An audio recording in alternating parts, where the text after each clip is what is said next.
Oi, oi, tudo bem? Estamos aqui agora para mais uma lição da Escola Bíblica. E nessa aula 10 nós vamos aprender com Jeremias e os seus diálogos com Deus. É uma lição incrível. Eu tenho certeza que você vai ser muito impactado com o que a gente vai ouvir aqui hoje. Os nossos objetivos são assimilar a relevância do diálogo franco com Deus, confiar em Deus, seja qual for a situação vivida, e conversar com Deus sinceramente, diariamente, na busca de clareza e fortalecimento. O texto base de hoje, na verdade, são vários textos. Então, dessa vez você não dá um pausa agora, não. Eu queria que você pausasse o vídeo à medida que a gente for trabalhando cada texto, tá bom? A gente vai dando um tempinho, você dá uma pausa, lê o texto, a gente discute aquele texto. E assim até chegar no final. O versículo-chave está em Jeremias 29:12. Então me invocareis, e ireis, e orareis a mim, e eu vos ouvirei. Mais uma vez, mais um texto bíblico onde Deus garante que ele ouve as nossas orações. Como que é importante nós termos certeza de que Deus nos ouve. É muito provável que na sua vida cristã, na nossa vida cristã, na minha vida cristã, nós vamos passar por situações onde a gente acha que Deus esqueceu, que Deus não está ouvindo, que eu não mereço estar na presença de Deus, e de fato não estamos, não merecemos. Nós chegamos na presença dele através de Jesus Cristo. E saber que Deus nos ouve, saber essa certeza aqui que a gente acabou de ler em Jeremias 29, ela pode nos libertar de pensamentos errados nossos. A Bíblia fala que, e conhecereis a verdade vos libertará. Né? Óbvio, a verdade é Jesus Cristo, é ele quem nos liberta. Nós somos hoje libertos do pecado, libertos da morte por conta do sacrifício de Jesus na cruz. Mas esse texto também se aplica no sentido de conhecer verdades bíblicas para que elas abram os nossos olhos. Porque muitas vezes os nossos sentimentos, as circunstâncias do dia a dia, elas turvam nossos olhos e fazem a gente ver sem clareza. Fazem a gente ver aquele negócio bem embaçado. E a gente acaba esquecendo das verdades bíblicas. E aí nós somos engalfinhados, nós somos, né, presos por esses pensamentos equivocados. Pensamentos que não são bíblicos. Por exemplo, Deus não vai te ouvir. Isso é antibíblico. Porque a Bíblia fala que Deus nos ouve. Perceba que muitas vezes essa afirmação de que Deus não vai ouvir, somos nós mesmos que fazemos, né?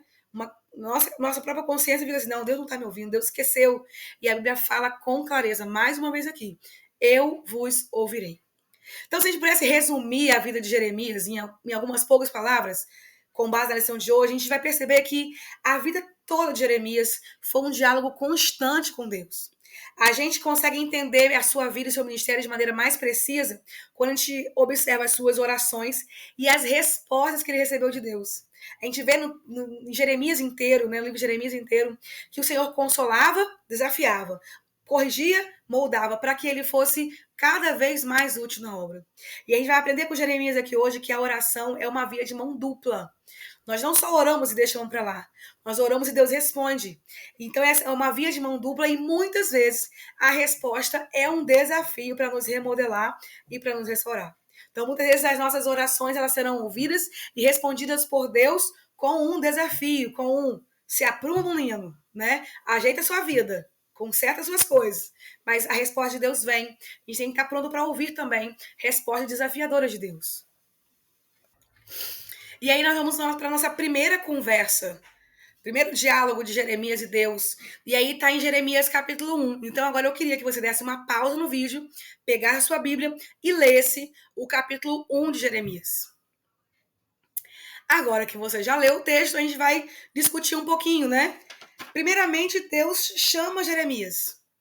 Né? E esse chamado de Deus de Jeremias é muito claro, é muito evidente a soberania de Deus. Deus fala que desde o ventre, né, Deus já o havia separado para o ministério profético. E essa verdade também é uma verdade que não podemos esquecer. Assim como Deus separou Jeremias para o ministério profético desde o ventre, Deus também tem um plano para cada um de nós desde o ventre. Nós não somos obra do acaso. Percebam que essa verdade também vai ser necessária em nossa vida várias vezes, porque muitas e muitas vezes nós nos sentimos o pior dos piores, né? Nós nos sentimos aquela pessoa assim, não sirvo para nada, não valho nada. A gente precisa lembrar que Deus tem um plano. Deus estabeleceu, Deus deu um valor para nossa vida, um valor que custa a vida de Jesus, né? O sacrifício de Jesus na cruz, por exemplo. Então, não esqueça essa verdade. É verdade para Jeremias e é verdade para a gente também. Nós temos um plano. Deus tem um plano para nossa vida. E aí Jeremias responde.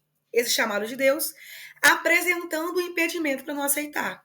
Qual foi o impedimento? Ele não sabia falar porque ele era muito jovem. Percebam que, de fato, a situação era real. Jeremias não sabia bem falar porque era jovem, ou seja, ele era imaturo, talvez, né? Um molequinho lá não sabia o que falar bem. Mas percebam que o que Jeremias apresenta como impedimento, embora seja uma realidade, a situação, não é impedimento para Deus. A gente pode olhar, por exemplo, Moisés, quando Deus chama Moisés, né? Moisés fala, não sei falar bem, eu tenho fala pesada. Como que Deus faz? Ele resolve. Então, leva Arão junto com você. Isaías também, quando é chamado por Deus, fala assim, eu tenho como, porque eu sou um homem de lábios impuros, habito no meio de um povo de impuros lábios, não tem como. O que Deus faz? Eu te purifico. Vai. Com Jeremias, Deus também faz a mesma coisa. Ele fala assim, olha, se ajeita, meu filho. Para de falar. Não diga que você é muito jovem. Não diga que você não sabe falar.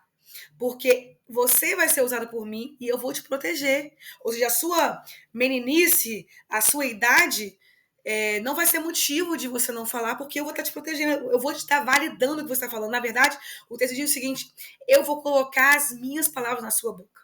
E aí, mais uma aplicação pra gente. Se Deus tem um plano pra gente, mesmo que tenhamos limitações, Deus também tem os meios para que o plano que ele tem para nós seja executado.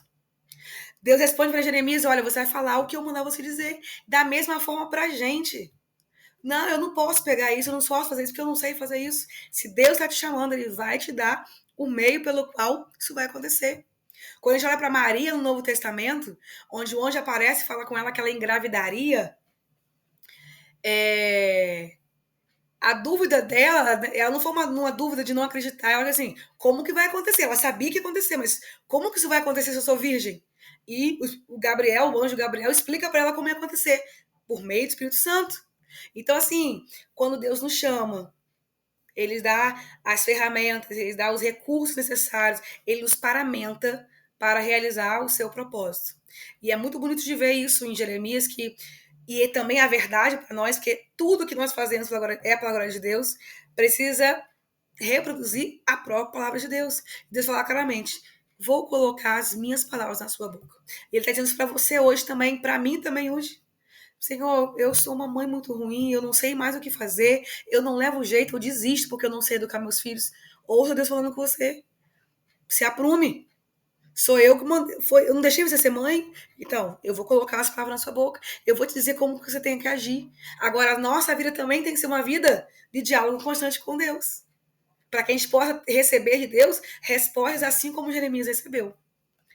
A segunda conversa, a segunda oração de Jeremias, está lá em Jeremias 11, de 18 a 23. E eu queria agora que você, mais uma vez, desse uma pausa no vídeo para você ler esse texto.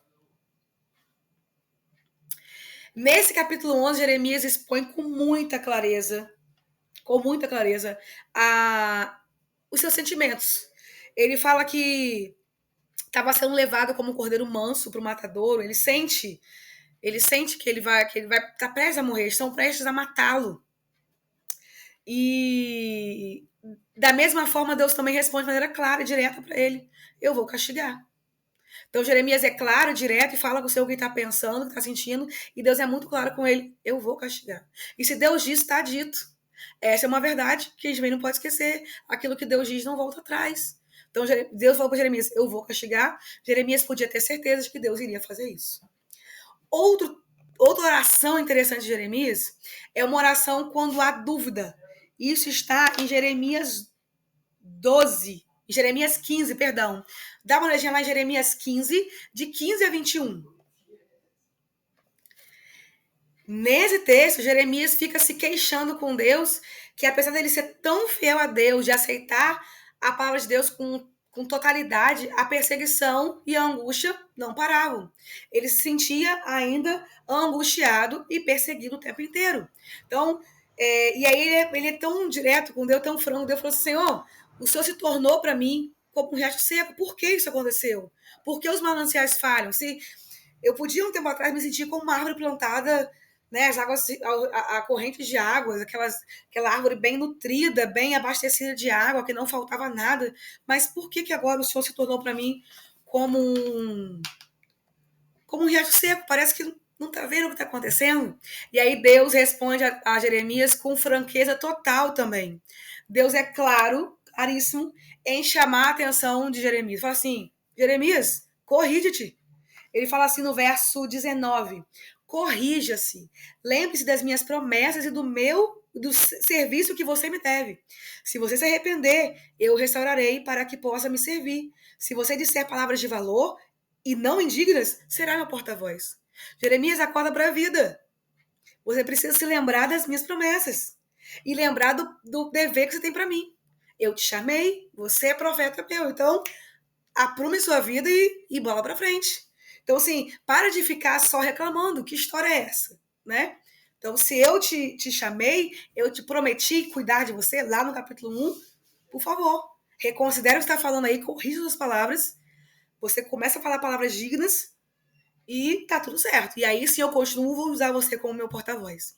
E aí, a gente vai ver agora, no capítulo 12 de Jeremias, mais uma oração de dúvida. Capítulo 12 de Jeremias fala assim, é capítulo 12, tá escrito 17, mas eu errei, tá bom? Dá uma pausa no vídeo e abre sua Bíblia no capítulo 12 de Jeremias. Esse capítulo 12, para mim, é o mais incrível. Aqui a gente vê o cúmulo da coragem e da franqueza de Jeremias. Ele fala assim, Jeremias 12:1, ele fala assim, contudo, Senhor, tu és justo quando apresenta uma causa diante de ti. Contudo, apesar disso, eu gostaria de discutir contigo sobre a tua justiça. Eu falo assim, tá, o Senhor é justo, mas eu tô achando, tem hora que eu acho que não é tão justo, não. Essa justiça do Senhor é meio incerta. Essa justiça do Senhor é meio injusta. Como que ele é, né, cara de pau de chegar para Deus e falar assim. Percebam mais uma vez que os diálogos de Jeremias eram diálogos constantes. Ele conhecia Deus intimamente. É bonito de ver essa franqueza toda, essa coragem de falar assim com Deus, é porque é alguém que conhecia o Senhor. Quando eu não conheço uma pessoa, eu vou falar com ela cheia de dedos. Senhor, tudo bem? Como posso ajudá-lo? Senhora, papá, por favor. Quando é uma pessoa que eu conheço, eu posso chegar brincando, eu posso chegar, e aí, fulano, como que você tá? Porque eu conheço. Então, essa franqueza de Jeremias era justamente um resultado de uma vida de intimidade com Deus. E aí ele tem a caiximônia de questionar com Deus sobre a justiça de Deus. E aí Deus responde a Jeremias.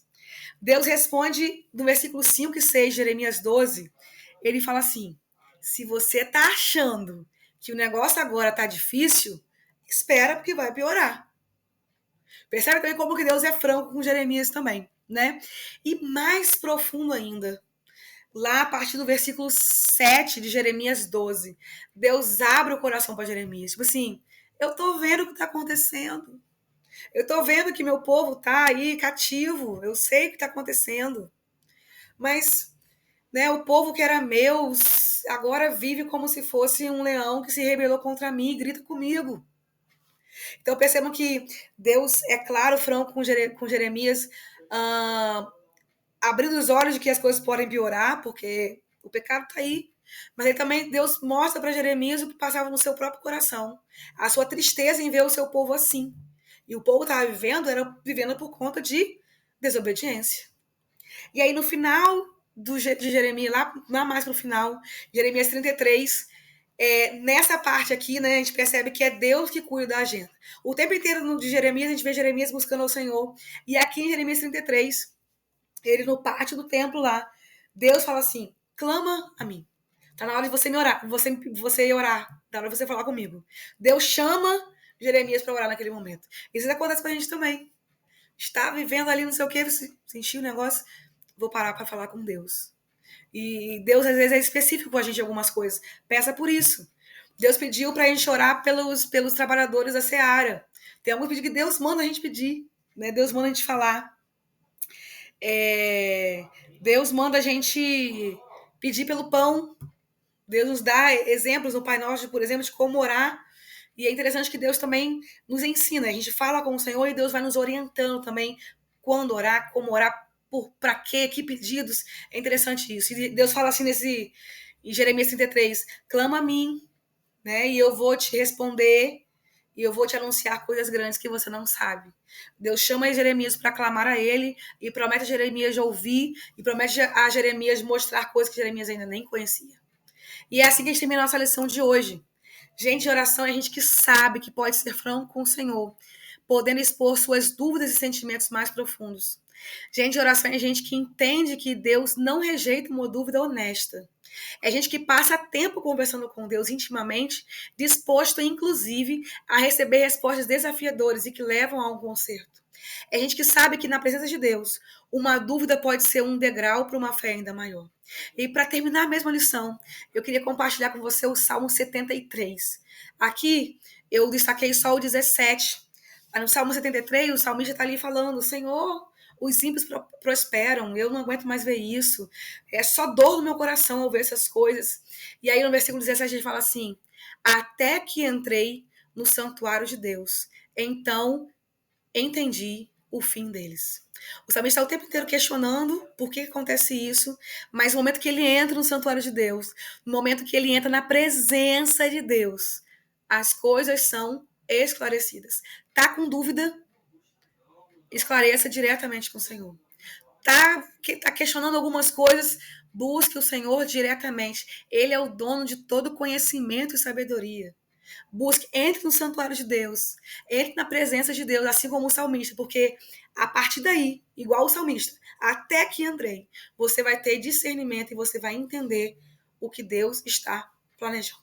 Que o Senhor te abençoe e até a próxima aula.